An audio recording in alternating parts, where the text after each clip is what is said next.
boa noite, seja bem-vindo ao nosso talk show Pílulas de Sanidade. Aqui quem fala é Giovanni José, sou psicoterapeuta e hoje, no nosso programa, eu recebo um cara, ele é formado em Educação Física, pós-graduado em Medicina Esportiva, membro da comunidade Famílias Novas, bodybuilder e, produção, aqui tá errado, mas, segundo ele, e talvez a mãe dele, há quem duvide, o homem mais bonito de São Paulo, há quem duvide, para deixar bem claro. Então, eu recebo aqui, no nosso talk show, Renato Lima. Seja muito bem-vindo, meu caro. Opa, muito obrigado, Giovanni. Uma boa noite. Boa noite, Muito feliz de poder estar aqui. E só para retificar algumas coisas, bodybuilder talvez seja um pouco exagero, mas a parte de ser o mais bonito de São Paulo é verdade. Tá errado. Não, tá errado. Assim, você sabe que o Instagram tem que passar conteúdo verdadeiro, né? Aí você coloca uma frase... Não, então você tem que reconhecer que você não é o homem mais bonito. Talvez o segundo, né? Mas o mais bonito é um... Depois a gente resolve isso por fora, né? Não vamos... Combinado, então, eu quero... Deixa eu apresentar aqui como vai funcionar o nosso talk show, né? O canal da Ordem está passando por diversas mudanças, vão apresentar conteúdos novos, né? Que vão ajudar, né, a subir o Monte Carmelo, a alcançar a santidade. E esse programa é um talk show no qual vamos trazer vários convidados, né, como o Renato Lima, para falar sobre assuntos psicológicos, né, que vão ajudar na nossa vida espiritual. Como sabemos, há um princípio: a graça supõe a natureza. Então, o quanto melhor estiver a natureza, mais eficaz vai ser o trabalho da graça. Por isso que temos esse programa, é uma conversa, vamos debatendo, né? E o intuito é esse: trazer vários pontos para melhorarmos psicologicamente. No caso do Renato, ele, como eu falei, ele trabalha como personal trainer, né, psicoterapeuta também. Então, ele vai nos trazer grandes contribuições nessa parte, provavelmente na parte esportiva. Então, Renato, né, pesquisando aqui sobre você, eu vi que você passou sobre um processo de conversão, de amadurecimento. Conte-nos um pouco como é que foi a sua história de vida, como você chegou até esse ponto atual em que estamos. Maravilha. Bom, eu fui criado numa família católica, porém não tão firme na fé. E depois que eu fiz o meu crisma, assim como a maioria dos jovens, eu me afastei da igreja, miseravelmente, infelizmente. E passei um bom tempo aí no mundão, sem saber o que eu queria da minha vida. E eu era uma pessoa que tinha uma autoestima muito baixa, porque eu era magro e eu não sou um sujeito muito alto, né? Então eu juntava o fato de eu ser baixinho e magro, eu tinha uma autoestima muito baixa, e aí eu resolvi resolver na academia. E eu me apaixonei pelo mundo do esporte, né? Na época eu cursava computação gráfica e eu simplesmente larguei e fui trabalhar com exercício físico. Na época eu me apaixonei pelo bodybuilding, nunca competi nem nada, mas minha meta era trabalhar com atletas de bodybuilding. E na faculdade eu passei por um processo de conversão, que foi seguido de uma descoberta de que os exercícios físicos me proporcionavam ser uma pessoa melhor. Então eu era uma pessoa muito desorganizada, eu era uma pessoa muito inconstante, e graças aos exercícios físicos eu fui precisando ter uma rotina de alimentação, uma rotina de descanso, uma rotina de treino, e fui melhorando na questão das virtudes sozinho, assim, naturalmente, através do exercício. Então foi, de certo modo, indireto. Ou seja, você queria, virar bodybuilder, crescer, e aí por causa disso você começou a cuidar da alimentação e tudo, etc. E aí eu fui descobrindo que as virtudes que eu adquiria pro treino iam para outras áreas da minha vida. Então eu comecei a trabalhar melhor, estudar melhor, comecei a me dedicar muito na faculdade. E aí foi um processo natural, comecei a perceber que o ser humano poderia ser mais. Já na faculdade, por mais que ainda tivesse uma visão muito fechada ali pro esporte de alto rendimento, eu ainda via que o esporte poderia ser usado para que as pessoas fossem pessoas mais virtuosas. Porque eu via a diferença que ele fazia na minha vida. Eu falei, nossa, eu sou uma pessoa mais organizada. Eu sou uma pessoa mais temperante. Eu sei controlar melhor minha alimentação, eu sei descansar melhor, eu sei cuidar melhor dos meus. E isso eu fui aprendendo com o esporte. E quando eu estava chegando ali pro último ano da faculdade, foi na época que estava tendo uma série de protestos, coisas políticas, e eu comecei a me interessar por essa parte política. E aí eu acabei descobrindo alguns canais bons na internet, fui parando em alguns canais católicos, e eu vivi um processo de conversão junto com um grande amigo meu da faculdade, né? Nós vivemos juntos esse processo. E aí eu comecei a perceber que tudo aquilo que eu via de extraordinário no exercício físico poderia ser aplicado na minha vida espiritual. Então, eu comecei a ter uma vida espiritual assim que eu me converti, e eu percebi que toda a perseverança, toda a fortaleza que eu tinha para poder realizar essa atividade física, esses exercícios físicos, poderiam ser transportados para a vida espiritual. E eu comecei a ver que tinha um link muito grande entre as coisas. E aí eu falei, cara, não é só esporte. Mas, é porque geralmente, pessoas que se convertem, recém-convertidos, eles tendem ao extremismo.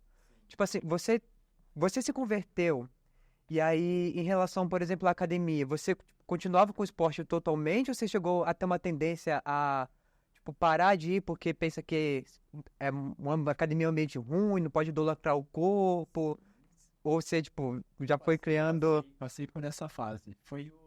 Logo no começo, eu era muito dedicado nos treinos. Teve época que eu treinava 2 vezes por dia.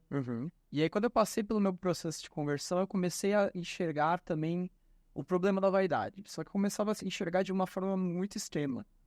E eu achava que o cuidado com o corpo e até a busca da estética era vaidade, né? Eu via os benefícios do cuidado com o corpo na parte de saúde, mas na parte de estética, eu não conseguia enxergar mais a virtude. E aí eu comecei a ficar um pouco relaxado. Foi uma das fases da minha vida em que eu mais relaxei com o treino.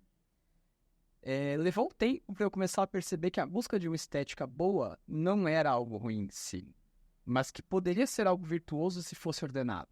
O problema é que na academia você vê muitos extremos. Né? Você vê pessoas que vivem por aquilo, por exibir uma estética, talvez por intenções de vaidade, de luxúria, ou porque realmente entrou num vício do esporte ali muito grande. Mas depois eu comecei a enxergar que a busca da beleza física não é um mal, mas pode ser ordenado para o bem. Porque, como você disse no começo, a graça pressupõe natureza, né? E um homem, uma mulher que não tem uma boa autoestima, que não se vê bem, vai ter muitas dificuldades na vida espiritual, na vida matrimonial, na vida profissional. E eu percebi que essa busca por estética e beleza, se for ordenada, ela também traz benefícios na busca dessa. Exatamente. E aí, a partir daí, você resolveu, tipo, você fez essa descoberta, né? Descobriu a importância do esporte para alcançar as virtudes, a importância da estética, da beleza, né? E aí qual foi a virada de chave? Por que você decidiu começar a trabalhar com isso e propagar tudo isso, essa descoberta que você teve? Eu passei por um período da minha vida, antes de entrar na faculdade, de incerteza, porque eu não estava satisfeito com o meu curso de computação gráfica. E aí, quando eu tive um conselho de muitas pessoas para eu fazer a faculdade de educação física, que na época eu só ficava vendo vídeos de musculação o dia inteiro, eu percebi que eu estava finalmente encontrando algo que me fazia...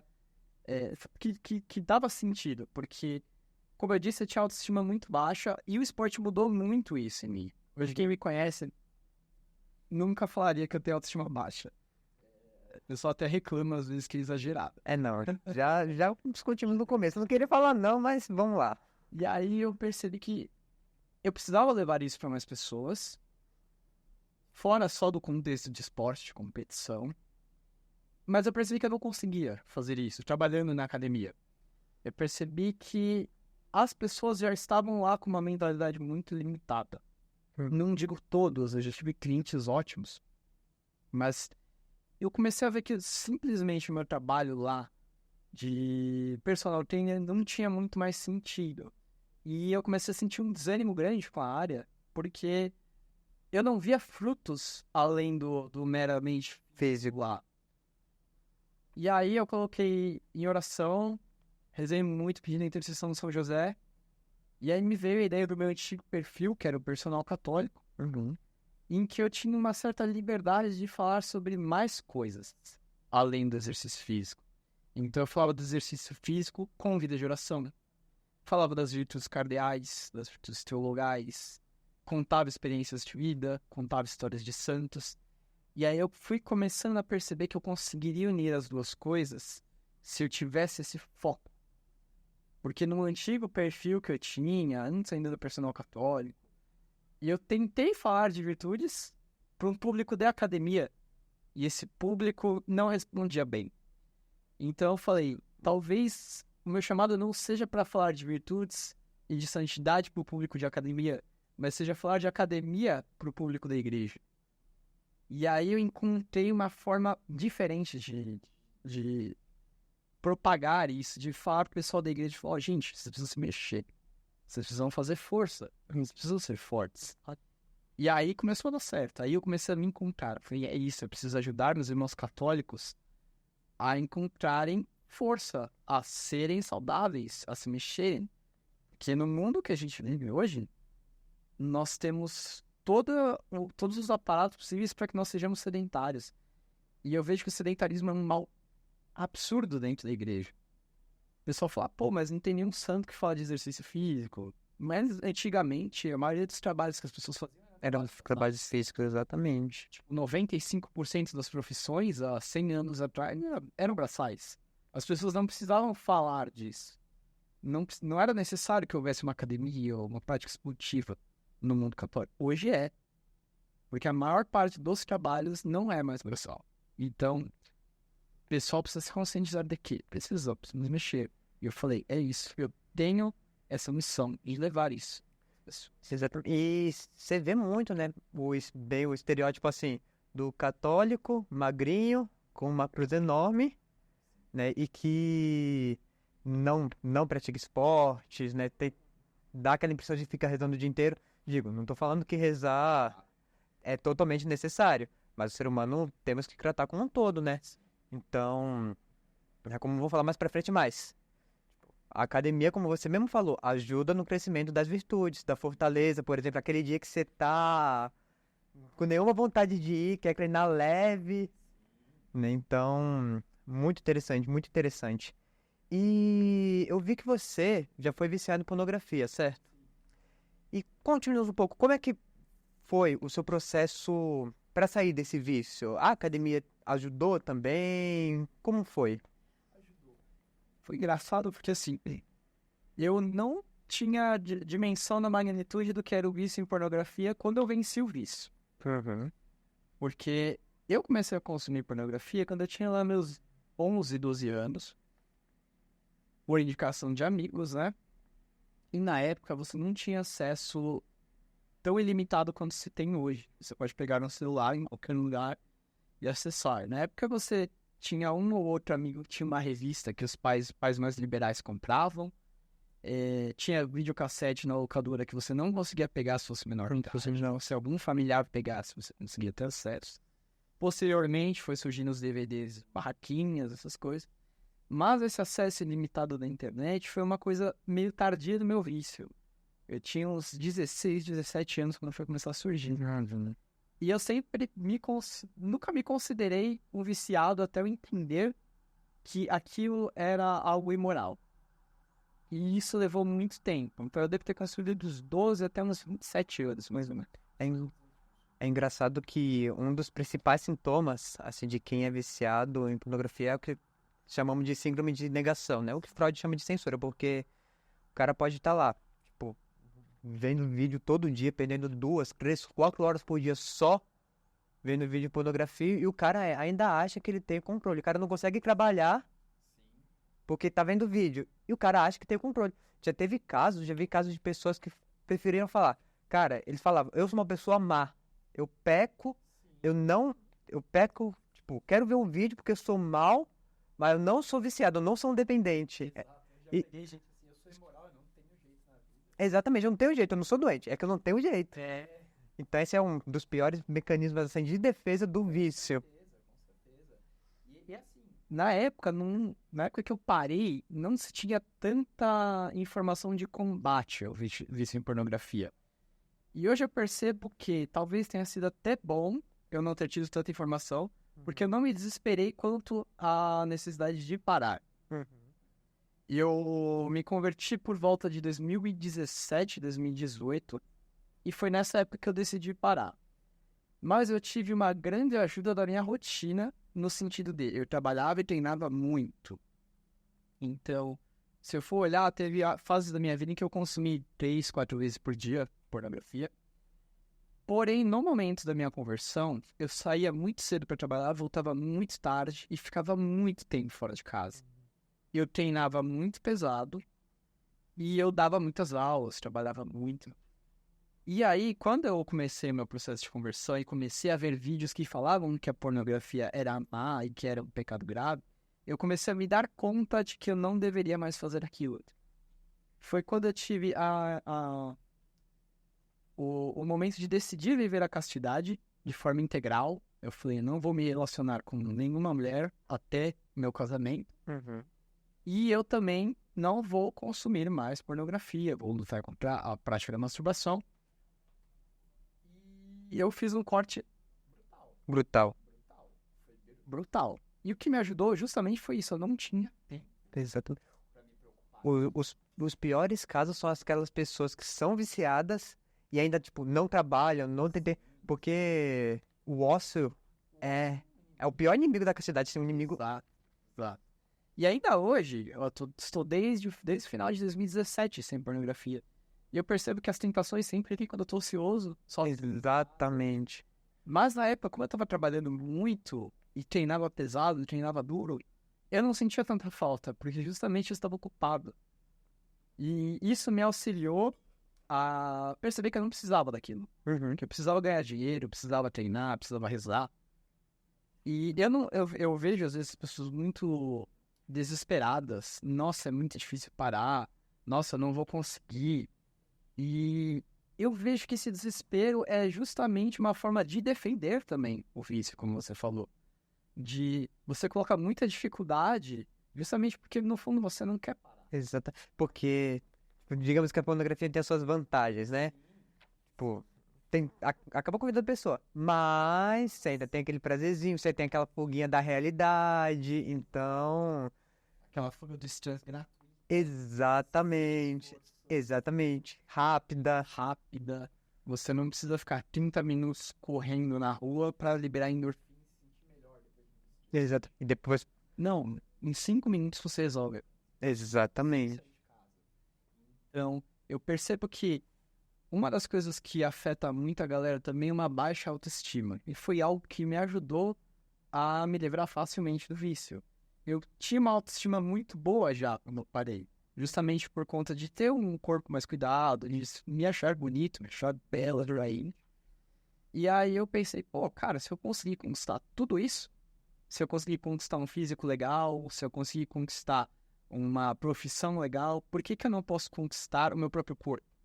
Exatamente. De mim mesmo. E eu vejo que essa galera que tem a tendência a querer defender o vício, eles têm uma autoestima baixíssima. Ah, eu não tenho jeito, eu não vou conseguir. Eu recebo muitos comentários assim no meu perfil de pessoas desesperadas que acham que não tem mais solução. E tem solução. E tem solução. Só que assim, a pessoa precisa colocar a mão na massa e trabalhar. A pessoa tem que querer. Um querer de verdade. Tipo, querer com tudo que seja, com o que vai perder, com todas as dores. Mas sem o querer verdadeiro, não tem como. Não vai vir uma solução mágica do céu, uma graça divina especialíssima. Exatamente. Exatamente. Pode acontecer. Pode. Mas é isso, porque Deus, ele respeita a ordem natural das coisas. Entende? Então, quando algo acontece desse tipo, é tipo, somente pela vontade de Deus, mas não é o natural. É igual aquela analogia que o pessoal faz de emprego, né? Nossa, eu rezo tanto a Deus por emprego, mas quantos currículos você distribuiu? Nenhum. É exatamente a mesma coisa. E as pessoas usam muito como válvula de escape. Eu estou estressado, eu preciso de pornografia. Eu estou chateado, sou depressivo, eu preciso de pornografia. E as causas, as coisas que levam as pessoas ao lar podem ser as mais variadas possíveis. Exatamente. Mas no fundo, é um vício que tem que ser combatido, talvez até com terapia, quando isso... Sim, assim, dependendo do caso, só com terapia. Se for muito grave, só com terapia. Mas tem que ter a vontade da pessoa lutar. Exatamente. Enquanto não tiver a vontade, não vai. Não vai. E justamente nessa época, né, que você estava combatendo o vício, como que era pra você a questão da academia? Porque sabemos que a academia, em certo sentido, é um ambiente hostil, né? Por exemplo, eu treino, né? Só que eu sou meio extremista. Por quê? Ou eu treino Porque, primeira coisa, eu odeio academia lotada. Não gosto. Aquele grupo de jovenzinhos que fica 40 minutos numa máquina não deixa você usar, mentira do sério. Mas enfim. Então, ou quando eu vou treinar, ou vou às 6 da manhã, tipo, tô lá com o cara abrindo a academia, ou vou às 10. Porque ou eu gosto de manhã pra já dar aquela sensação de que você ganhou o dia e a academia tá vazia, ou quando eu vou de noite, eu pego pra descontar toda a raiva do dia e já aproveito. Mas pra você, como foi? Essa é uma pergunta muito boa, porque não foi fácil. Difícil.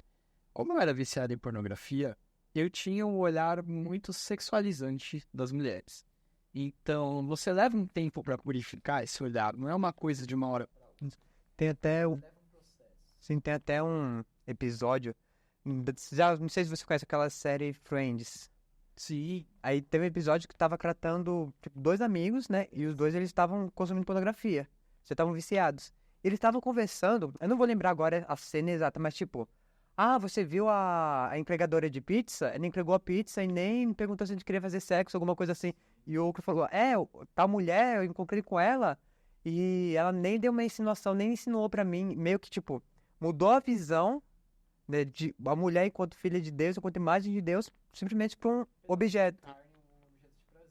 Isso acontece com viciado em pornografia. E como eu fui, eu percebi que eu passei por isso. Uhum. Porque assim, a academia já é um ambiente insalubre sem você precisar ser viciado em pornografia.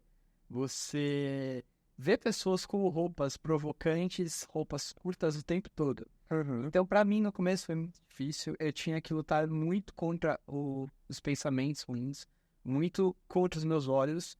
E aí eu fui buscando alguns mecanismos para que eu me defendesse disso sem precisar me ausentar do ambiente. Porque eu era professor de academia, eu era precisava estar lá. Às vezes eu precisava atender mulheres, ver elas fazendo os movimentos. Então eu não podia deixar de olhar em alguns momentos. Só que eu não podia ter um olhar de desejo. Então eu comecei a buscar mortificações que me ajudassem, né?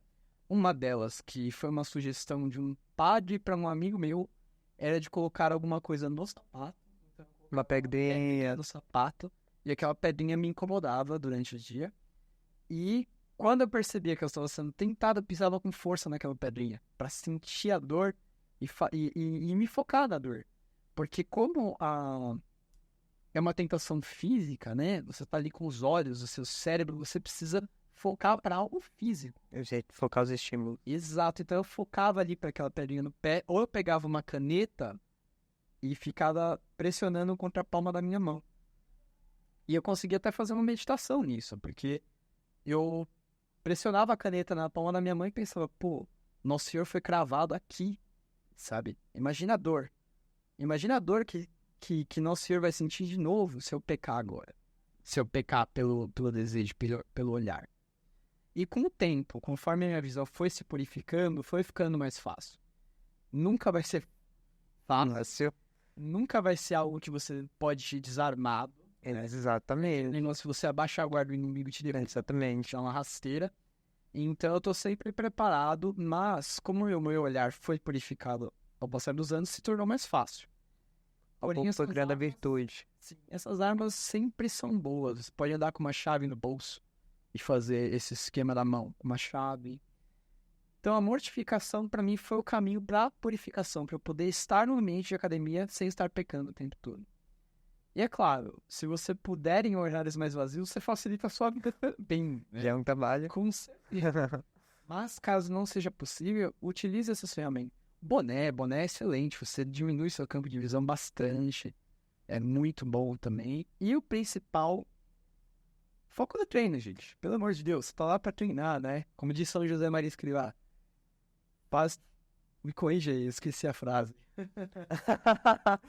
Faz o que deves, estás no que fazes. É isso, eu lembrei. Então, é do treino. E ofereça aquele treino como uma oração. Ofereça a Nosso Senhor. Senhor, ofereça-te esse treino. Oração simples. E santificando aquilo. E preste atenção no que eu tô fazendo. Sente os músculos trabalhando. Às vezes eu fecho até os olhos quando estou treinando, mas não é porque eu não quero ver as coisas. É porque eu quero sentir. Às vezes até ver alguma imagem de como funciona o músculo, assim, você fecha e fica imaginando. Acho que até ajuda no treino, não? Isso é uma imagem mental que ajuda a ter mais consciência corporal. Então, assim, foca no que você tá fazendo lá. Você não tá lá pra olhar as pessoas. Você não tá lá pra mexer no celular. Você tá lá pra treinar. Foca no treino, que isso aí. Muito bom, meu cara. E me diz, até pouco tempo você se denominava personal católico, né? Mas eu vi no seu perfil do Instagram que houve certas mudanças, né? Que você está com vários projetos. Poderia nos contar rapidamente um pouquinho sobre esses projetos? Claro, eu decidi mudar de personal católico para o Renato Lima, porque eu percebi que eu já estava um pouco limitado ali pelo personal e também pelo católico, porque mesmo sendo católico, eu quero que essa mensagem atinja outras pessoas. De repente, possa ser até um canal de conversão. Eu decidi que eu precisava cuidar mais abrangentemente das pessoas, então eu comecei a estudar para psicoterapia, que é uma área que me atrai muito. Eu adoro falar de saúde mental, eu adoro conversar com as pessoas. Então, como sugestão de um grande amigo meu, eu comecei a estudar essa área e esse mesmo amigo me disse: o personal te limita, porque você é só o personal. Você pode ajudar mais. E aí, eu decidi que a partir de hoje a minha identidade seria eu, o Renato Lima. Porque o personal católico nasceu do Renato Lima. Exatamente. É uma parte, não um todo. O todo. E eu quero levar o todo para as pessoas. O Renato que é missionário também vai ser apresentado para as pessoas. O Renato que é terapeuta também vai ser apresentado para as pessoas. Então eu decidi expandir. E eu acho que utilizando o meu nome, minha identidade, eu posso mostrar mais de mim para as pessoas, porque no fim das contas não é o meu diploma de personal que vai fazer a diferença na vida das pessoas, mas a minha história de vida, que é isso que vai inspirar e ensinar. E como projetos, bom, no começo do ano eu lancei o Tome Sua Vida de Volta, que é um curso sobre vencer o vício de pornografia, né?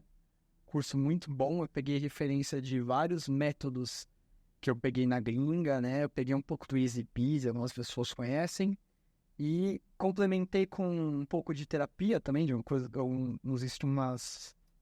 nos instrumentos de terapia cognitivo-comportamental, umas coisas minhas também, um pouco Da experiência.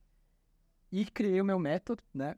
E agora eu estou com a jornada da alma forte, em que eu vou mostrar como que uma pessoa pode ser forte nas 3 dimensões. Dimensão mental, né? Saúde mental, a dimensão física e a dimensão espiritual. Então vai ser meio que uma jornada também levando em consideração a minha história de vida para você se tornar mais forte mentalmente, fisicamente e espiritualmente. Muito bom, Renato. Foi um prazer ter essa conversa com você, conhecer um pouquinho mais sobre você. Muito bonito sua vida, muito bonito seu trabalho. Que Deus abençoe sempre mais. Né? Se vocês gostaram da vida dele, desse talk show, curta, comente, compartilhe com quem precise, né? Podem falar quem vocês querem ver aqui no talk show, nomes. E boa noite, meu cara. Nos vemos até Muito próximo. Todos.